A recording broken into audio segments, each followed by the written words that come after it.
Hi hello నమస్తే అందరూ ఎలా ఉన్నారు? నేనైతే చాలా బాగున్నా. ఈరోజైతే మళ్ళీ ఇంకో కొత్త రెసిపీతో మీ ముందుకైతే వచ్చేస్తాను.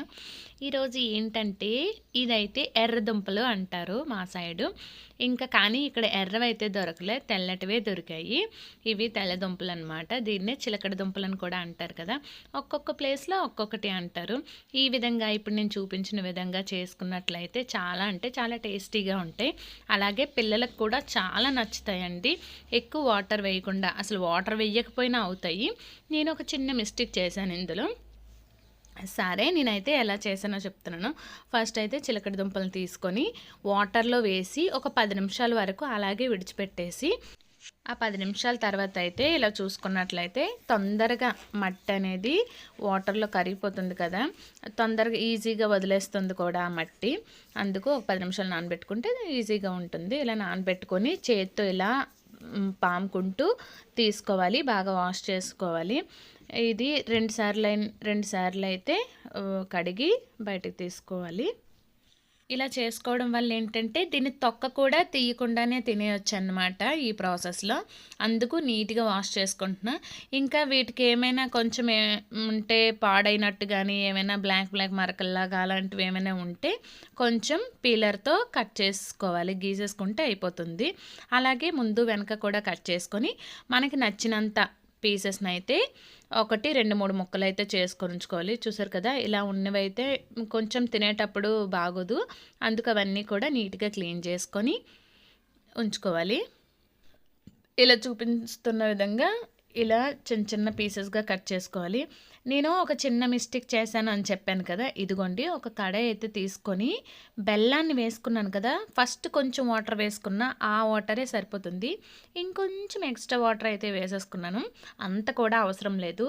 అసలు ఈ బెల్లం కరిగి వాటర్లో మారుతుంది కదా, ఆ వాటర్తోనే సరిపోతుంది. ఇలా బెల్లం తీసుకొని వేసేసుకొని ఆ వాటర్ని అయితే మీరు కొంచెం తగ్గించుకోండి. నేను ఒక హాఫ్ గ్లాస్ వేసుకున్నాను, మీరు హాఫ్ గ్లాస్ కూడా వేయొద్దు. ఇంకా తక్కువగా జస్ట్ ఏదో బెల్లం కరగడానికి జస్ట్ వేసుకోవాలి అంతే. ఎక్కువ వాటర్ అవసరం లేదు, ఎక్కువ సాఫ్ట్గా అయిపోతాయి అన్నమాట.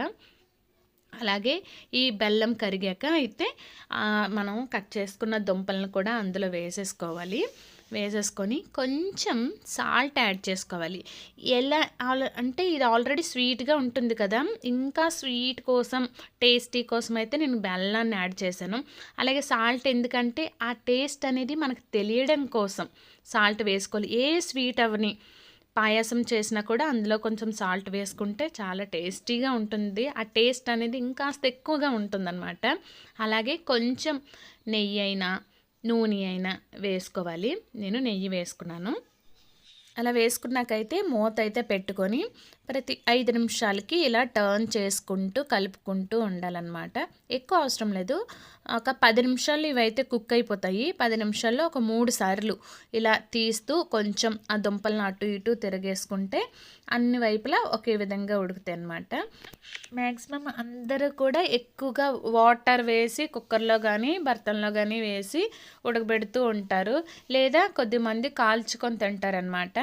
ఇప్పుడు మీకు కాల్చే విధంగా కావాలంటే అస్సలు వాటర్ వేయకుండా ఇలాంటి బర్తన్లోనే అలా పెడుతూ కొంచెం కొంచెంగా కలుపుతూ కూడా చేసుకోవచ్చు. బెల్లాన్ని నెయ్యిని స్కిప్ కూడా చేసుకోవచ్చు. అలా కావాలి అంటే, కాల్చే విధంగా కావాలి అంటే, ఇలా పిల్లలు ఇష్టంగా తింటారు కాబట్టి ఇంకా స్వీట్గా ఉండాలి అనిపిస్తే చూసారా ఎంత బాగా కుక్ అయిపోయో, ప్రతి ఒక్కటి కూడా చక్కగా కుక్ అయిపోయి ఈ బెల్లం పాకం దానికి పట్టి మరి చాలా అంటే చాలా టేస్టీగా ఉన్నాయి ఇవైతే. ఒక్కసారి మీరు ట్రై చేయండి. నేను చెప్పాను కదా, కొంచెం వాటర్ అయితే యాడ్ చేసుకోండి, ఎంత వాటర్ కూడా అవసరం లేదు. అసలు నేను ఇలా కుక్ అయిపోయాకైతే ఒక ప్లేట్లో తీసుకొని వెళ్ళి ఒక 2 మినిట్స్ పెట్టానో లేదో అన్నీ ఖాళీ అయిపోయి అంత నచ్చాయి మా ఇంట్లో వాళ్ళకైతే. మీరు ఒకసారి ట్రై చేయండి ఈ రెసిపీని. మీకు నచ్చితే చాలా సింపుల్ కూడా కదా, జస్ట్ 10 నిమిషాల్లో కుక్ అయిపోతాయి. ఇంకా మనం ఎక్కువ వాటర్ వేసే బదులు ఇదైతే చాలా సింపుల్గా కూడా ఉందన్నమాట. ఇలా బెల్లాన్ని వేసుకోవడం వల్ల కలర్ఫుల్గా, అంతేకాకుండా నెయ్యి స్మెల్తో బెల్లం పాకంతో టేస్ట్ అయితే అదిరిపోయింది. మీరు ఒకసారి ట్రై చేయండి. ఈ వీడియో నచ్చితే మీరు లైక్ చేయండి, అలాగే సబ్స్క్రైబ్ కూడా చేసుకోండి. ఇంకా మంచి మంచి రెసిపీస్తో మీ ముందుకైతే వస్తూ ఉంటానన్నమాట. మీరు ఇలా ట్రై చేసి మీకు నచ్చిందో లేదో కామెంట్ చేయండి. మీకు నచ్చితే ఒక లైక్ చేసి సబ్స్క్రైబ్ మాత్రం మర్చిపోవద్దు. Thanks for watching.